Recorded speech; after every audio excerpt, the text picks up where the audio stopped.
Hello, Graymere family. I want to spend some time with you just to let you know about some things that are happening that relate to our church family. But before we get into all that, I just want to begin with some time in God's Word and read a few verses from the 31st Psalm. In you, O Lord, I have taken refuge. Let me never be ashamed. In your righteousness, deliver me. Incline your ear to me. Rescue me quickly. Be to me a rock of strength, a stronghold to save me. For you are my rock and my fortress. For your name's sake, you will lead me and guide me. I love the language in the Psalms, especially in that one, describing God as a stronghold, as a refuge, as a fortress.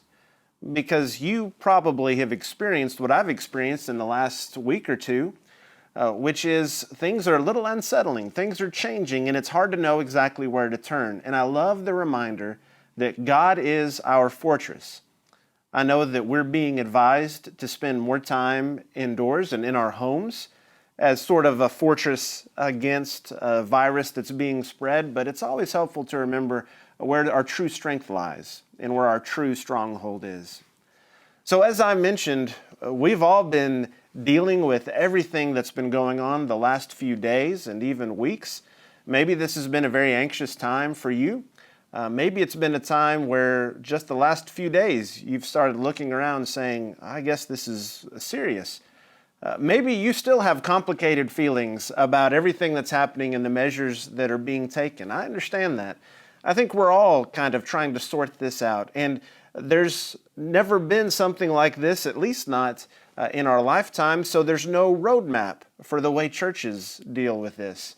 I'm thankful for our elders who have been prayerfully and carefully considering what's best for our church family.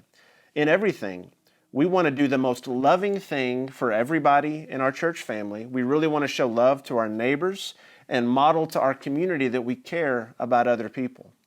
And so after that consideration, our elders have decided that for our worship services on March 22nd and 29th, that we will only offer an online worship service. We will not have worship service at the building for the next 2 weeks.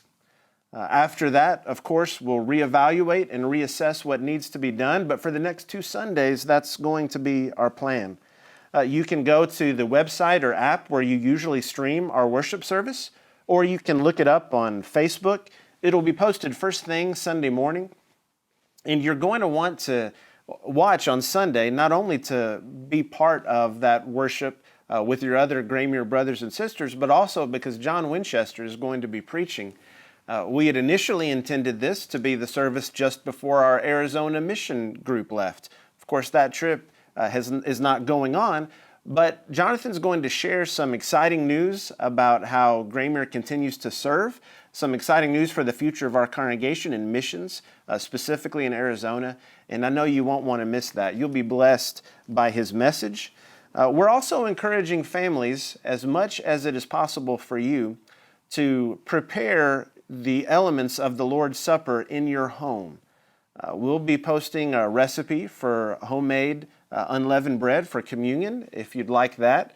But the reason we're encouraging our families to do that is because, as you can imagine, with everything that's taken place, the travel size communion kits that we usually have are on back order. And we have more of those ordered, but we simply don't have enough at this time for everyone in the congregation to use one. And so if you and your family could prepare that, maybe it would be a neat activity for you to do with your children. It might provide an opportunity to talk with your family about communion. But preparing that as a family, if you absolutely can't do that, please contact one of the elders or ministers and we'll make sure that's taken care of. But if possible, we'd like for our families to do that as well. Of course, giving is a part of worship and it's an important part. And we want, as families, just as we would do if we were together in the auditorium, to set aside time to reflect and to purpose in your heart to give. Again, maybe it's a great time for you to talk with your children about the importance of giving. And the way we'd like to handle that is once you've set aside that money, if you would mail that to the church office or drop it by during the week. If you mail that, just put on the envelope contribution Of course, we're wanting to put checks in the mail and not cash. But if you want to drop by during the week and give your contribution to the church office, that would be good as well. Again, we want to, as a family, make sure that we're setting aside these times for worship.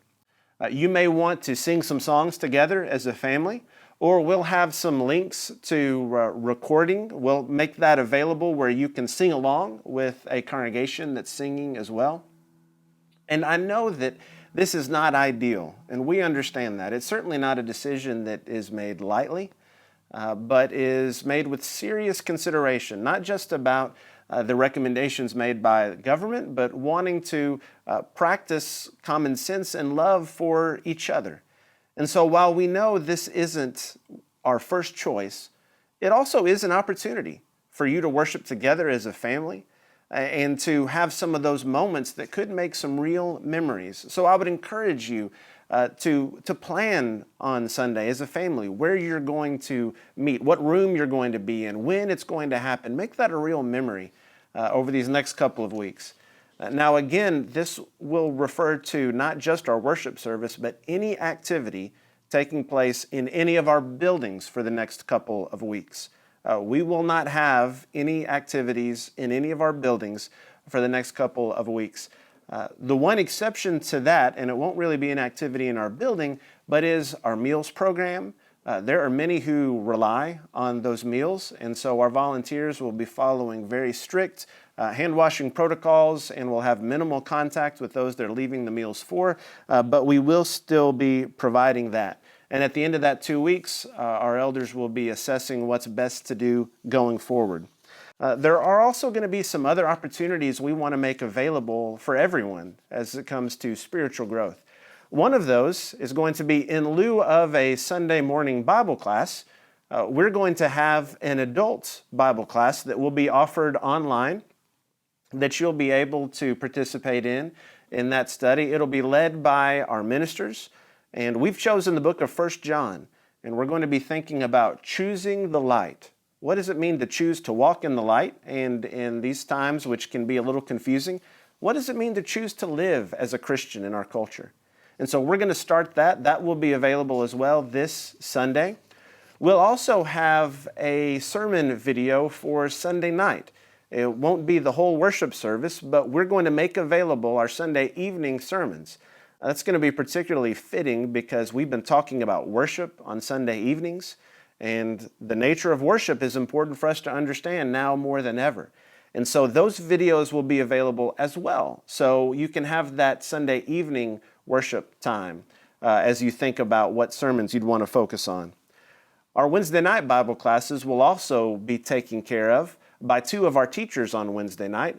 Jerry Kirk and Monty Tatum have each been teaching an adult Bible class, and so they're going to alternate streaming their Wednesday night class. They've been streaming it while they've been teaching the class, but now they're going to alternate so that every Wednesday night for the next few weeks, you can watch one of those classes. That will begin this coming Wednesday. And so as you see this video, tomorrow night will be the time that class will begin. And I know you'll want to be part of that.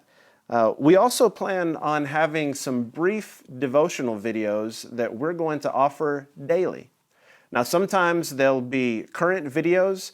Sometimes there will be from our archives of our Connections series. We have those 10-minute segments that we show in our Connections TV show, as well as on YouTube. Now, you can always access those on our YouTube channel, but we're going to post one of those or a new devotional every day. The purpose of that is we know that we're not connected physically, but we want to be connected spiritually. We want you to be able to, every day, get a devotional thought that will be uplifting to you, that will remind you that your church family loves you, and that'll be a way for us to stay connected. As one of my friends stated, we have to be distant, but we don't have to be disconnected. And I like that idea. So we want to be connected with each other. Those are a few of the ways we're going to make that possible. And so you can stay tuned to our Facebook group to keep in touch with some of those things that are going on. And we also want to ask ourselves the question, what can we do as individuals over these next few weeks? First of all, don't forget about the special contribution that we made last Sunday to those who were victims of the destruction that occurred in Middle Tennessee with the recent tornado. I know the events of the last few days have probably overshadowed the suffering that's going on by people who really are dealing with some serious issues. If you'll remember, we announced a couple of weeks ago that Graymuir has given donations of $10,000 each, one donation to Mount Juliet Church of Christ and one to Jefferson Avenue in Cookeville, so that they can find families who are in need and use that money accordingly. We also had a special contribution on Sunday thinking about going forward, what the needs are going to be weeks or months from now, and what disaster relief efforts we can be part of. If you were not able to contribute to that, but you'd like to, you can always drop that by the church office during the day, and we'll make sure that gets put in that contribution. Secondly, I would encourage you, don't forget to pray. Pray for our shepherds as they're working through this. As I mentioned, there's no roadmap for this. But I have been both impressed and encouraged by the way they are thinking through all of these issues, what it means to try to reach every segment of our congregation and to best care for our church family. I'm thankful for them. We want to continue to pray for them as they lead us. Also pray for people you know. Pray for people not just that you're friends with, but even in our church family that you know might be on their own or might have limited contact with others. And think of ways as you pray that you can be an answer to that prayer. Remember, we can still communicate.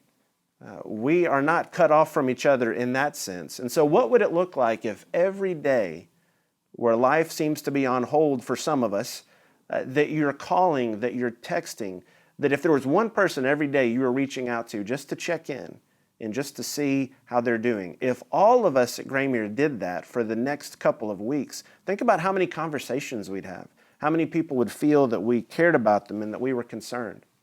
Again, if you need help with getting groceries, getting prescriptions filled, getting errands run, things that you need but you're unable to get out of the house at this time, please contact one of the ministers or the elders, call the church office. We want to take care of you, and we want to make sure that those needs get met. Lastly, I hope that we'll remember that our worship and our devotion to God has never been limited to a church building. I look forward to the time we're back together in person, worshiping with each other. There is no substitute for that. Sunday morning, Sunday night, Wednesday night, it's outstanding. It's one of the great resources we have as a church family. I look forward to that day. But that's not what's in everyone's best interest right now. So what we're doing right now, I think, is a wonderful way to stay connected. And remember that we can always worship as a family, no matter where we are. We can continue to pray no matter where we are. And ultimately, God is our fortress. And no matter what gets announced or what news comes out, I can look to Him for comfort and for strength and for guidance. Let's make a choice, all of us, to focus on Him during this time. Let's make a choice not to panic, not to have a fear that comes from looking at the world around us, but to act responsibly. In some cases, if urgent action needs to be taken and I need to change my environment or my habits, I'll do that, but always relying on God. Let's choose to make Him our fortress, and let's make that choice together. We love every member of our Graymuir family and of our community.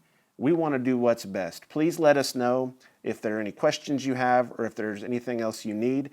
We will continue to put some answers to commonly asked questions on this Facebook group. So please tune in to see what changes are made and keep up with us for updates. We're going to be getting the word out through text, through email, through our bulletin, all the ways you normally hear from us. We're going to be updating you there as well. Let's all continue to trust in God together and to lean on each other during this time.